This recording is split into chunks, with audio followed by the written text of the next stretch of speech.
Shabbat Shalom, taking the Sabbath. Just trying to bring a little clarity to pagan holiday and what I believe will be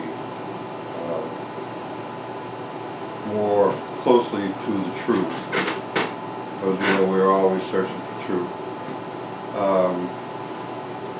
Concerning Christmas, we know that that is a pagan celebration, that was basically a compromise by Emperor Constantine.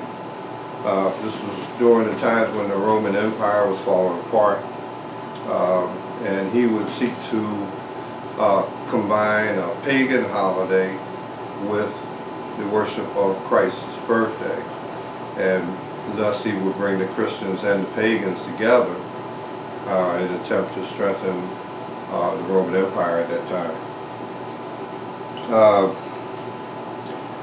December the 25th, we know, was in all actuality the birth of Nimrod, and he was the child king, or as he was reborn, the king of oaks.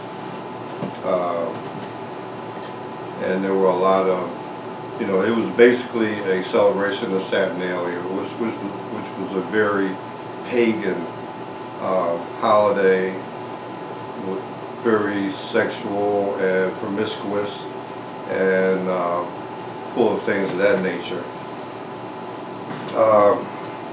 As we approach Sukkot, or the Feast of Tabernacles, maybe we would be more inclined to be on the right track about when Christ was actually born. Even though in Ecclesiastes 7:1, it says a good name is better than precious ointment, and the day of death better than one's birth. But if we were really in search of Christ's birthday, perhaps we would be better served looking at the Feast of Tabernacles. The clues that we have from out of Scriptures, we get from the book of Luke. Luke being a doctor, being very meticulous in everything that he did. He says in Luke chapter 1, verse 1 and 2, it said, "For as much as many have taken in hand and set forth in order a declaration of those things which are most surely believed among us, even as they delivered them unto us, which from the beginning were eyewitnesses and ministers of the word." Luke would go and ask the eyewitnesses, the people who were actually there, if in fact these things were true, because he was a very meticulous person. He was a person who we can tell by his gospel that he was very much,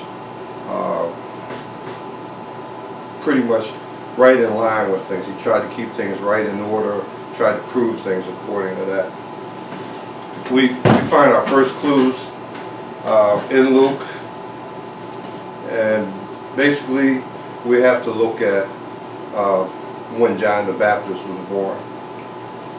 John the Baptist, who was to be a sort of Elijah, as a matter of fact, the forerunner of Christ. We would be able to get a little bit better understanding of when Christ was actually born. John the Baptist, who was in fact a priest, his mother and his father, according to the Scriptures, were both of the priestly sons, the sons of Aaron. And it says in Luke chapter 1 that in the days of Herod, king of Judea, a certain priest named Zacharias of the course of Abiah. Now, these courses are found in 1 Chronicles chapter 24 And basically what it was that the priests were broken down into different courses in order for them to do their service in the temple that was in Jerusalem. And we find in 1 Chronicles 24 that Abiah was actually the 8th of the courses. And the way that these courses were broken down would be that each course would do a week. Of course, the first 2 courses, and it would start from the beginning of the year, which was the month of Nisan, or Abib.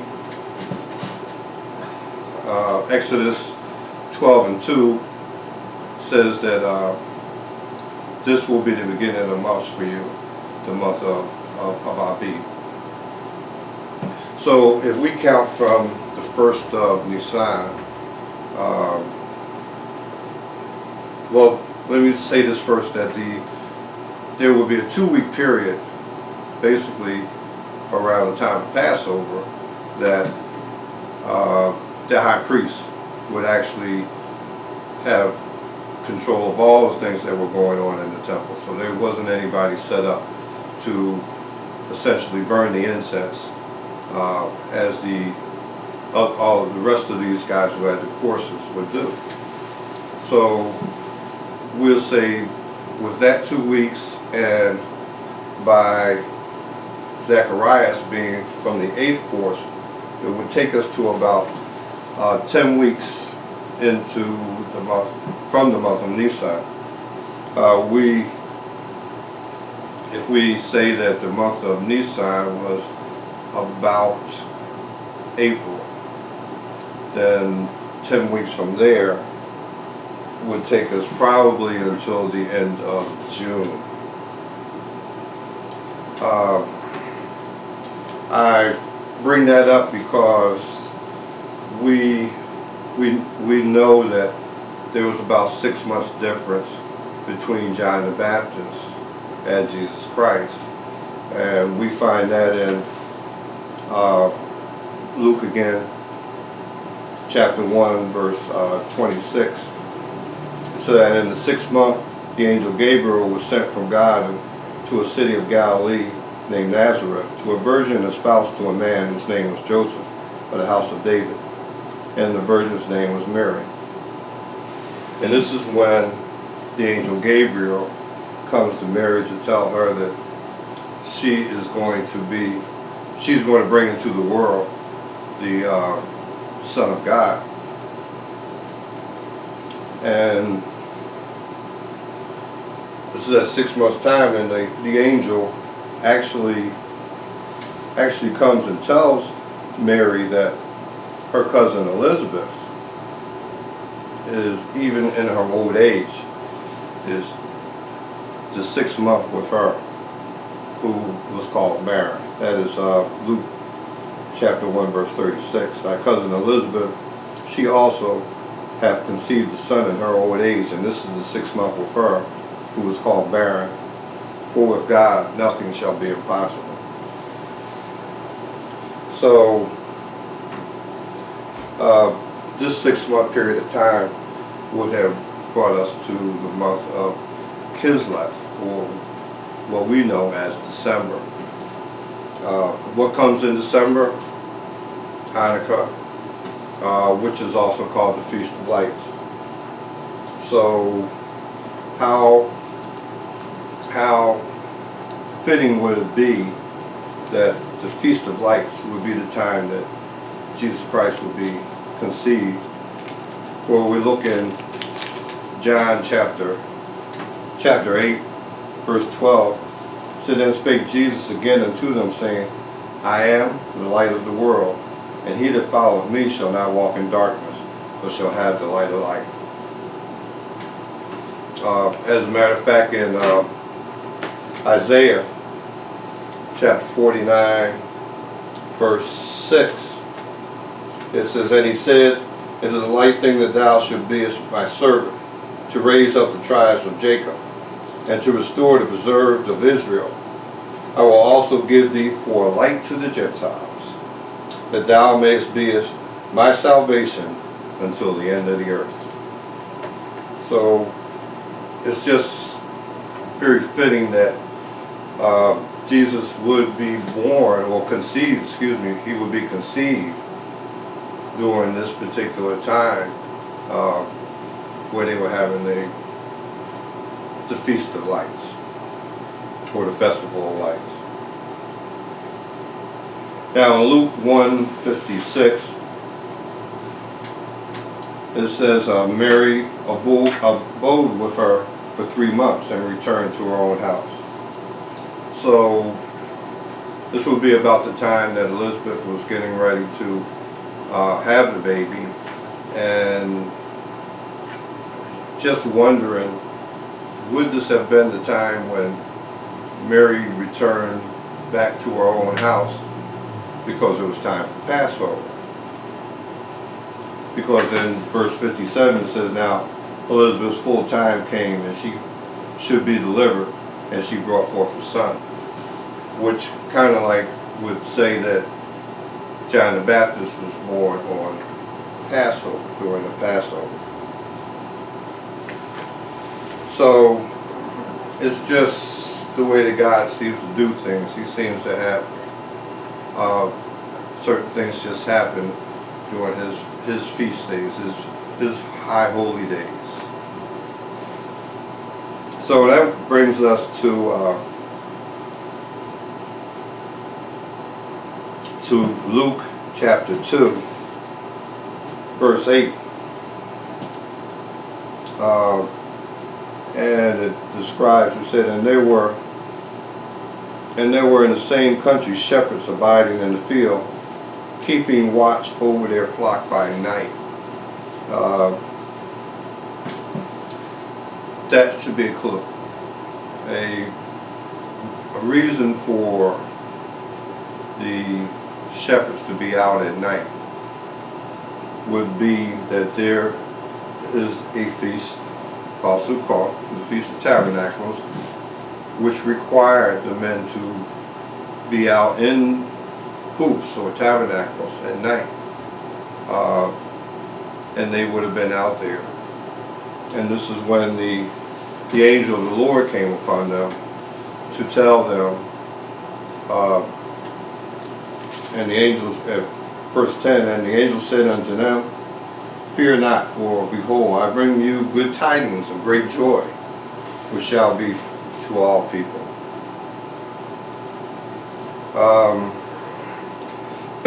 Excuse me. Jerusalem would have been full, because this was one of the 3 feasts that required all Hebrew men to be in Jerusalem. So Bethlehem was about 5 miles away. It wasn't really far, but all Jerusalem, the rooms and everything, would have been full. It would have been full in Bethlehem also. And this is probably why that Jesus had to be born in a manger, because there was no rooms at any of the inns. Nowhere for them to put them up at. So they ended up in the manger. Now, the Hebrew word for stable is also sukkah. So it's not a far stretch that perhaps this is what they meant. A sukkah is also symbolic of God dwelling in the tabernacle with us, as in Isaiah 7:14 said Emmanuel, which actually means God dwelling with us.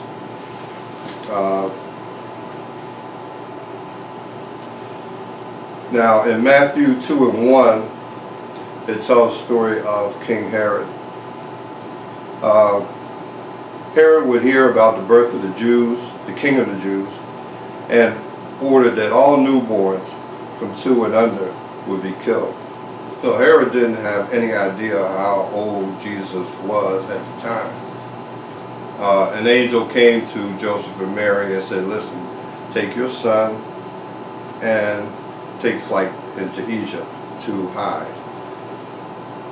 We'll talk about that later. But they went to Egypt to hide.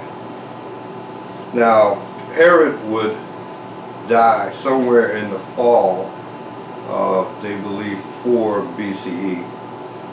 And Joseph and Mary would be able to return to Israel. Now, in Luke chapter 2:21, it says, they returned to Jerusalem for Jesus' circumcision and for Mary's purification, according to the law of Moses. And this proved that Herod had been dead, had to have been dead for this to happen, because they wouldn't have been able to come back to Jerusalem. Herod would have had the baby killed. So, it had to